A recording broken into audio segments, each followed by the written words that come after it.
Morning everyone, it's AJ and welcome back to the channel. Welcome to my weekly watch roundup where I run through what I've been watching over the past week on TV, film and TV wise. So let's jump straight in, shall we?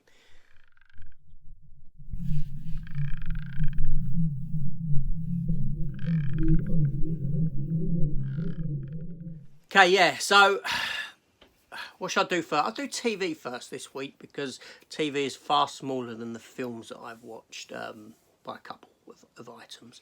But yeah, so let's just do it.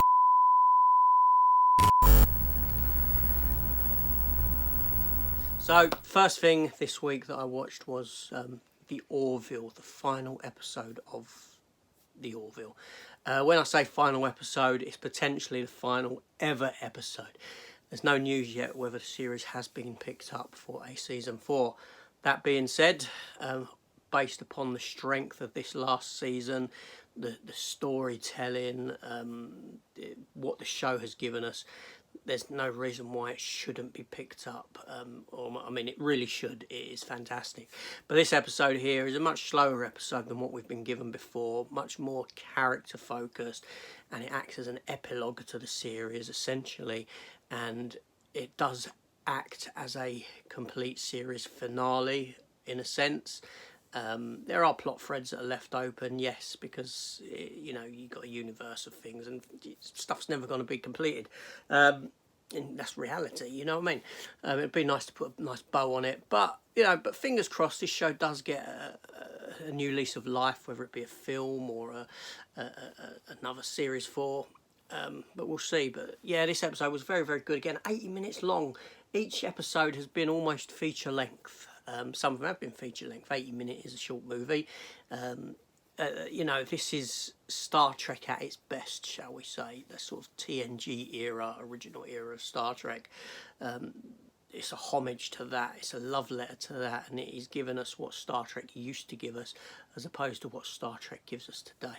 And I'd highly recommend going to watch the series. It is very, very, very good. There we go.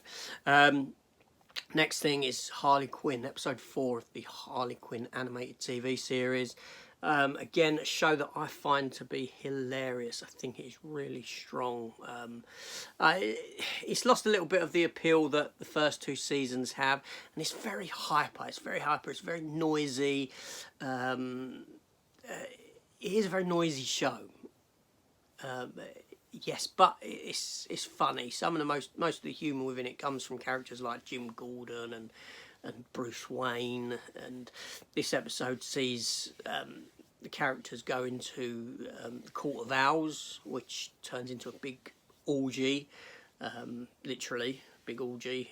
Bane's there trying to get in on the action, and very, very funny stuff. It's you know, this takes Batman and that sort of world in a different direction, has a lot of fun with it. And I can appreciate that. I can appreciate that, you know, they sort of twist it and turn it on its head, and it's very, very good. The other thing that I've been watching, sort of catching up on, is Married with Children. Yeah, the show from the 80s starring Ed O'Neill, who was in Modern Family. Now, I don't know how many episodes I've watched this week, probably maybe 9 episodes from series 5, the start of series 5. And I grew up on Married with Children. I remember watching it when I was younger. I found it to be funny, hilarious. I think the character of Al Bundy is just fantastic. And it is a sort of reflection of married life, and there's a sort of element of truth in what this show does, even though it's played for laughs. And it's just a show that you could never make today. It would just offend too many people. Even back then, it offended people, and there were groups of people who wanted to get it off the air. But ultimately, the show ran for 11 years, and just a brilliant, brilliant, very funny show. I love revisiting it. Like I said, Al Bundy is just he's like a god. Yeah, he is. Do you know what I mean? Great stuff. Anyway, so that's it for TV stuff that I've watched this week. So before I continue, hit the subscribe button, come and join the channel, leave me a comment down below on what you've been watching, film and TV, and let's have a nice friendly discussion. yeah, so now I'm going to move into the films that I have been watching over the past 7 days, and we've got 5 films to get through. Okay, so let us begin.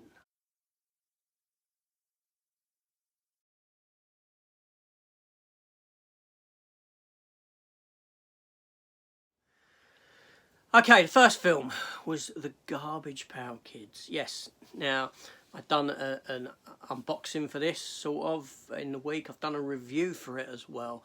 So I've revisited this film after 35 years of last seeing it, thereabouts, give or take. It came out in 1987. It was based upon a collection of Topps trading cards that were in themselves a sort of gross outtake on Cabbage Patch Kids, and I remember collecting the cards, having a lot of fun collecting the cards. And I picked up a comic a week ago, which featured the Garbage Pail Kids in it, in the story. Garbage Pail Kids versus Mad Balls it was, by Dynamite Comics, and it got me thinking about the film and wanting to revisit the film. I didn't remember the film at all. I'd forgotten so much about it. And it really is a terrible film. It truly is. You can check my review out if you go back over the past week. It's there. It's there. Next up was The Hurt Locker. Yes, starring Hawkeye himself, Jeremy Renner, and Falcon from Marvel. I forget his character actor's name now.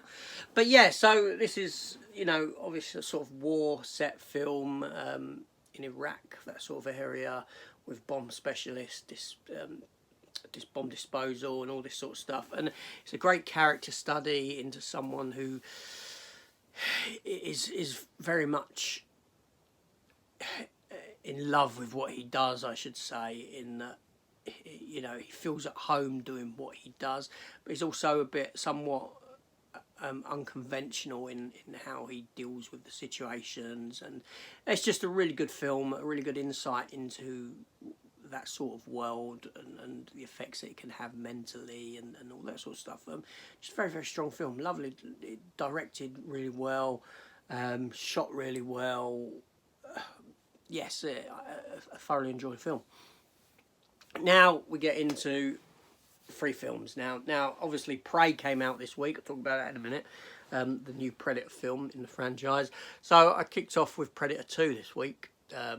My missus said, "Oh, let's watch Predator 2." She got into this, like, you know. Now, I did watch Predator, the first one, a few weeks back. So we jumped into Predator 2. We watched that. Predator 2 is a film that I really enjoy. I remember it when it came out in the 90s. I remember going down to the phone box on the corner, because you used to have phone cards in them days. Do you remember the phone cards that you put into phones, and you know, you'd get a little strike on them when you used up? You had like 10 pound ones and all this sort of thing. Well, what I used to do is use a bit of sellotape, put sellotape over the phone card, and it'd work them, because the strike would go into the sellotape and not into the card, so you could use the cards over and over again. So I would do this. Although we had a phone indoors, but I remember you doing that, you know, the old phone cards, going down, using them. I rung up the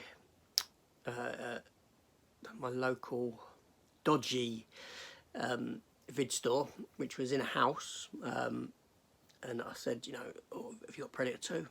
Yeah, we have. This is a pirate version, obviously, so I rushed up there, got Predator 2. Wow, fantastic. I love the first Predator film, watched this film, loved it as much. It's not as good as the first one, obviously, and it has dated somewhat, and I actually watched it on Disney Plus and not on Blu-ray, and like I said, a good film, but I was surprised to find that there were cuts. There were, but I'm talking brief, minuscule points of a second edits, and I noticed them primarily in towards the opening, some of the opening scenes, earlier scenes in the film. The bit where the Predator first utilises his net, and it pins that geezer against the wall and then starts cutting into his skin. That is cut before you get to see it really pulling into the guy's skin. And there was another edit I noticed when the Predator's killing people in that building. when the predator comes up behind one and sticks him in the air with the his two claws through him. Again, that's edited. You don't see as much. It's like, and I was very surprised to see that. And I know it wasn't just me. It was edited because I know this film very, very well. And it was just, I'm not even talking a set, but maybe a second here and there. But yeah, very surprising to see. Going off on a little rant about these edits. But yeah, it just surprised me. Have you noticed that? Has anyone else noticed that? These edits to this film? But anyway, great film. I really enjoy it. Then Predators, the Adrian Brody version, the Adrian Brody film, and this is a very underappreciated movie. And I think every time I watch it, I like it more. Obviously, it's not as good as the first Predator film or anything like that, but it's a fantastic film. It really is. And there's nothing wrong with this film whatsoever. All right, I know it sort of does Predator again, it's almost a remake of sorts, but it's a very good film with some good characters in it. A lot of fun. Now, I haven't watched The Predator again this week, but I will say this, and hear me out, is at the end of The Predator, when they have that casket open and out comes that stupid little thing that attaches itself to someone, gives you like an Iron Man Predator. That was an afterthought, because the thing that opens up is humanoid size. And if you know the history of the film, you know that they thought about putting Arnie in it. They thought about, there was versions where you saw like stupidness where they tied it in with aliens, and you had Ripley in there and sort of crap like that. They had these ideas of, right? Now, for me, even Arnie stepping out of that thing would make very little to no sense. But how's this for my theory on what should have happened, and it would have made it fantastic, is that when that thing opens, you've got Royce inside from Predators, because he's stranded up on that planet. Okay, forget about the girl. Imagine if that had opened and Royce stepped out. He survived this planet, and do you know what I mean? And he's been saved by Predator. He's been brought into their sort of society or whatever it may be. Do you know what I'm saying? Because the comics sort of done this with a character who won, and they made her part of their fighting clan and this sort of thing. Imagine if you had that with Royce, just stepping out of that thing. It would just made perfect sense because he's been returned to Earth. But anyway, that's just me. But yeah, so a film that's very underappreciated, and I do enjoy it again. And then that brings me to Prey, which came out Friday morning. Obviously I watched it Friday, and it was a very good film. Taking it back to that Indian setting, Native American, Comanche, fantastic stuff. Now, this film does sort of it does take the Alien vs Predator films and put them outside of continuity. They're not canonical to this, because in the Alien Predator films you see the alien predators atop Aztec pyramids fighting the aliens, and they're using the same technology as they use today when they're fighting these, and it's hundreds and hundreds of years in the past, more so further out you get the impression than what this Predator film is set. So why haven't their ships updated? Why isn't none of their technology updated? Why are they using the same technology centuries ago compared to what they're using today? Which makes no sense. And this film sort of reduced the technology. You got the Native Americans, the Comanches, using their bows and arrows and their axes, so they've dialed back the Predator and the Predator's technology, which makes sense because technology grows over time, so they shouldn't necessarily have exactly the same technology as what they have today back then. Just makes perfect common sense. And I really enjoyed the film. I thought it was well shot. I thought it looked great. Yeah, I had no issue with it. Soundtrack was different than what the other Predator films gave us, and it worked for this film. It was a different sort of pacing. I liked how the Predator went through, because it's a Predator's first trip to Earth hunting, and it works its way up through sort of like the chain of predators. So it starts off with a snake, goes to a wolf, goes to a bear, until it comes to humans, it becomes its ultimate predator, ultimate prey. And I think that's just fantastic. you know, because it comes to the planet not knowing what to expect, not knowing what it's going to encounter, and it has to work its way through these sort of this chain of hunters, so to speak. And that's very good. It was just a great film. So that's it. Those are the items that I've watched this week. I really hope Predator or Prey does get a physical media release. I'm going to get a bootleg one, and then if a real one comes about, I will replace it. But being Disney, you know, or Hulu on Disney, I don't know.